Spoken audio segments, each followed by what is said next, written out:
कोची के convention centre में सुबह 9:40 पर धमाके हुए। यहाँ पर यहोवा समुदाय की 3 दिनों की प्रार्थना चल रही थी। कन्वेंशन यहाँ पर चल रहा था और आज इस कन्वेंशन का आखिरी दिन था।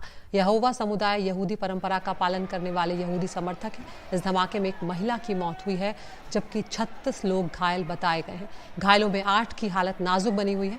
आपको बता दें, जिस वक्त ये धमाका हुआ उस वक्त कन्वेंशन सेंटर में करीब 2000 लोग मौजूद थे। फिलहाल केरल पुलिस के कई बड़े अधिकारी मौके पर मौजूद हैं और पुलिस के एक आला अधिकारी ने बताया है कि शुरुआती जांच में ये आईईडी ब्लास्ट लग रहा है। इसकी जांच के लिए उच्च स्तरीय टीम का गठन कर दिया गया है। वहीं इस धमाके के बाद केंद्रीय गृह मंत्री अमित शाह ने केरल के मुख्यमंत्री पिनराई विजयन से बात की है और हर संभव मदद का भरोसा दिया है।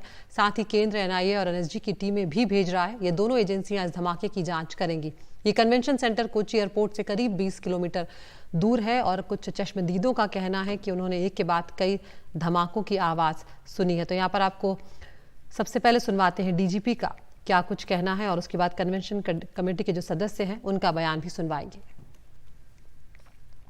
There was an explosion in Zamra International Convention Center, Kalamassery, in which one person died and 36 persons are undergoing treatment as per our information. Preliminary investigation shows it is a IED device and we are examining it. We will be constituting a special team for this today itself. Today, after I reach the spot, we will constitute a special team. It was an accident. We all rushed out. That's all what we know. And we all rushed out, got everybody to safety. That's all we can say as of now. Yeah.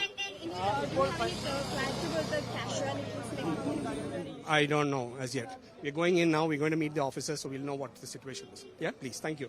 I was told that there were 2 blasts and there was a fire consecutive blast. Consecutive. First there was a major blast. Second one was minor. And one lady died completely burned, 100% burned. 6 persons are in IC unit. Pardon? 2000, around 2000. और हमारे साथ हमारे सहयोगी निहाल Kidwai phone line पर जुड़ गए हैं, जो लगातार इस खबर पर नजर बनाए हुए हैं। निहाल, जिस तरह की तस्वीरें सामने आई हैं और जिस तरह की अफरा तफरी वहां पर मची है, इस वक्त क्या जानकारी मिल रही है? क्योंकि एक की जान भी चली गई है और कई लोग इसमें घायल हुए हैं।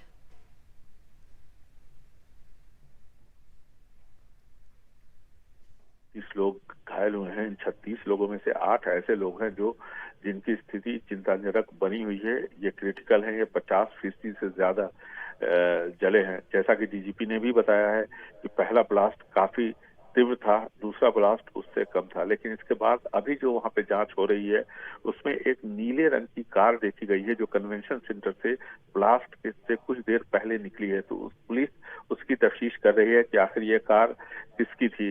हालांकि ये प्रारंभिक स्टेज है। इसमें इस तरह के बहुत सारे दूसरे तथ्य भी सामने आएंगे जिसकी जांच होगी। तो फिलहाल एक कार की जांच हो रही है। ये बात भी बताई गई है कि 2 लोगों ने खुद को पुलिस के सामने हाजिर किया था, लेकिन और कहा था कि वो इस धमाके के लिए जिम्मेदार है, लेकिन पुलिस को ऐसा लगता है कि वो मानसिक तौर पर अस्थिर है, मेंटली वो फिट नहीं है। और ये एक मानसिक स्थिति होती है जिसमें कई लोग इस तरह का काम करते हैं, इस तरह खुद को अपने आप को किसी भी दुर्घटना के लिए दोषी मान लेते हैं। तो पुलिस उन्हें गंभीरता से फिलहाल नहीं ले रही है। हालांकि जांच पूछताछ उनसे भी चल रही है।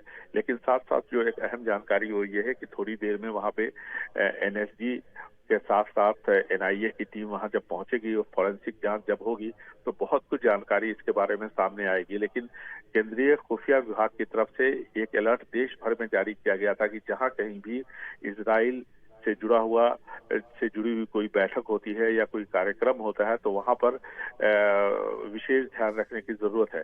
अगर इतने सारे, जैसा कि डीजीपी ने बताया कि आईईडी एक्सप्लोसिव प्राइमा फेसी लगता है, तो अगर इतने सारे एक्सप्लोसिव मटेरियल अगर किसी कन्वेंशन हॉल में पहुंचते हैं तो निश्चित तौर पर यह सुरक्षा की चूक है। क्योंकि आप देखिए कहीं भी छोटा सा भी कार्यक्रम होता है तो वहां पे पुलिस हर बैग की जांच करती है, हर शख्स की जांच होती है और उसके बाद ही अंदर जाने दिया जाता है जो स्थल होता है कार्यक्रम का, लेकिन यहाँ पर एक्सप्लोसिव अंदर पहुंचता है। 2 जगह एक्सप्लोसिव लगाए जाते हैं और उसके बाद धमाके होते हैं। तो ये निश्चित तौर पर एक बार फिर से जो ये तंत्र है पुलिस का, उस पर सवाल उठाती है। खुफिया जानकारी के लिए जो विशेष अधिकारी इकट्ठा वहां पर तैनात रहते हैं, उनके काम करने के ढंग पर सवाल उठाती है। और ये भी सवाल उठता है कि आखिर इतना सारा एक्सप्लोसिव मटेरियल वहां पर पहुंचा क्या है। लेकिन जांच के बाद ये तय हो पाएगा कि किस तरह का एक्सप्लोसिव मटेरियल था।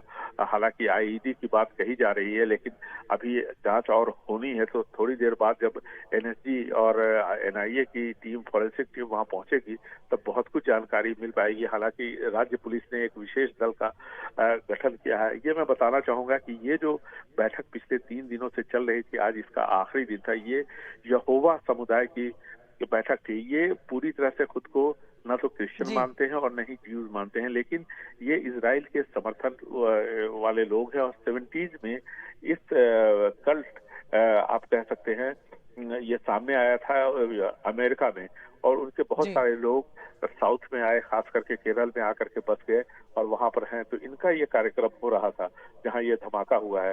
तो जाहिर है कि जब इजराइल से जुड़ा हुआ मामला था और पहले भी खुफिया एजेंसियों ने अलर्ट कर दिया था, तो वहां पे एक विशेष निगरानी रखी जानी चाहिए थी। जो चौकसी बरती जानी चाहिए थी, उसमें कहीं न कहीं बिल्कुल निहाल, बहुत अहम बात आपने यहाँ पर उठाई है। जिस तरह से आप कह रहे हैं कि निगरानी रखी जानी चाहिए थी, और किस तरह से अगर पुलिस को लग रहा है शुरुआती जांच में कि आईईडी धमाका हो सकता है, तो विस्फोटक आखिर कैसे इतनी बड़ी तादाद में दाखिल हुआ, क्योंकि तस्वीरें जो हैं वो परेशान करने वाली हैं।